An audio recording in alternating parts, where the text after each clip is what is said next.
A few of our items that I am starting from seed. One of those is the Anise Hyssop that the bees absolutely adore. And then the other is the Clematis. And looks like I have some green leafy growth already. Let's take a look real quick. And here is our Anise Hyssop. I did leave all of the seed pods so that hopefully the birds could take advantage of that. I was hoping that would be good. And then here is the Clematis. We have some leafy greens right there. It's going to be pruned all the way down to the almost bottom to about 6 inches. This is actually a group 3. And then over here, this was a free product to me. It's the group 2.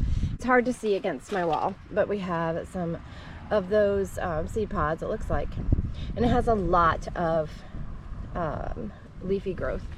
This one gets pruned much differently. This is a group 2 Clematis. It gets pruned very different.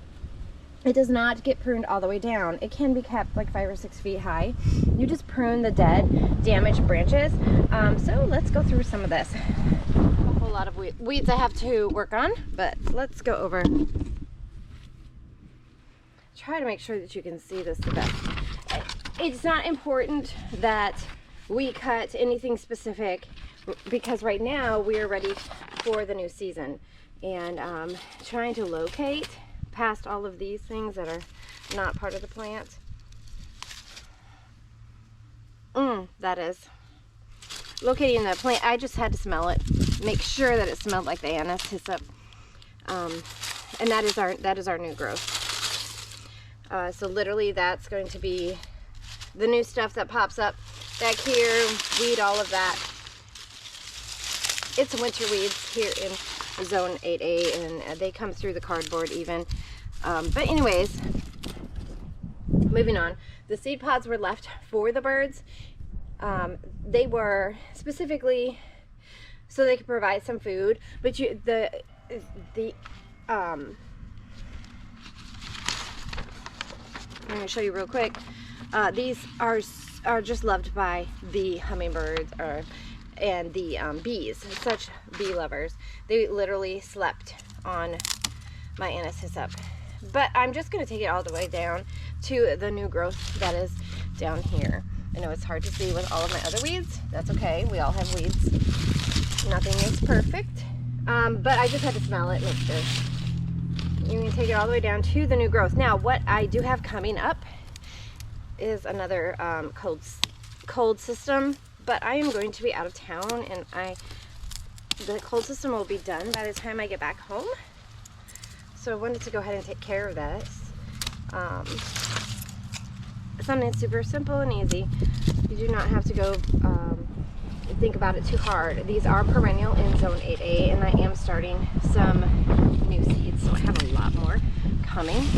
You can even pull these weeds and just protect the plant from our really bad temperatures that are about to hit. But anyways, all the way around it, just clean it up, make it look good, and hopefully you're not getting super bad weather. And that's what it looks like when we are all clean. I'll use my little white paper. There we have it. The plant is all cleaned up. And then over here, this is weeds. And I'll get to that. I have another one on the other side. Okay, turning over here, real close. And here's our Anise Hyssop. Again, you're going to prune down to the ground. I don't exactly see any growth from the base of the plant. So we'll uncover more of these weeds and see where we are.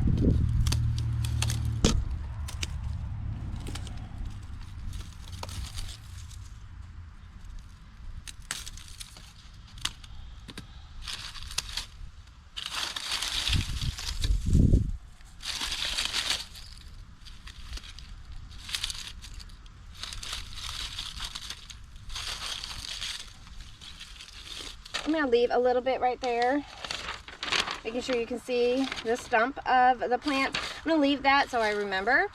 If it doesn't come back, I have more growing in the house and I can just replant it. It does the licorice leaves that taste like licorice. They are so fragrant, so beautiful. I do not have, my roses do not have the full, they're like not fully dead, dormant. They're not fully dormant. Let me use the right word. But I'm going to go through and prune those also and let them come up from the base, get some of those dead leaves off, the ones that could carry diseases, and then make it look better. And then we'll do some more weeding. Okay, here we are, another side where we have a lot of weeds going on, but they come out really easy. So it will be time to remulch. But I'm at the Clematis, which is also perennial in our area. This one can be all the way down to about 6 inches. You can see up against here. But I do have some blooms already. I'm not sure about that.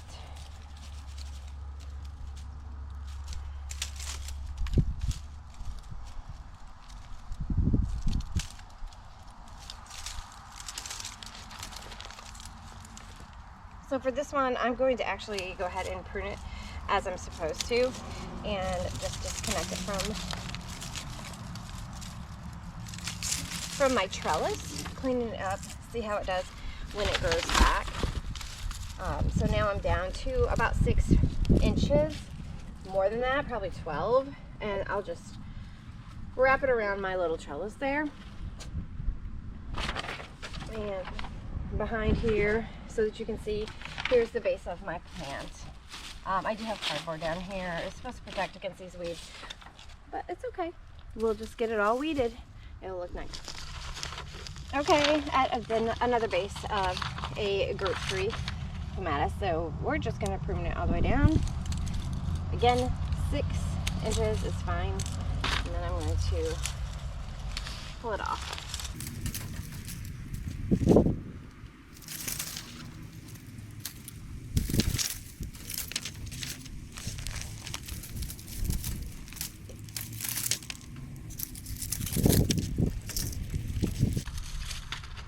So if I had a choice, I would never get a group 2 because it's just so hard to know how to prune those. I'm going to leave my group 2 and see what it does. So it blooms on old growth, but it was brand new to me and bloomed. So it might have been older in its container, but all the growth was brand new and it still bloomed. So that was pretty cool. Pulling up a lot of these weeds, winter weeds. They're pretty bad in the south. I hope you enjoyed watching me clean up and do some pruning. I had a little bit of difficulty with my camera with the rest of that footage, but we'll be fixing all of that soon. And we'll be getting you updated on all the weeding because there's so much weeding.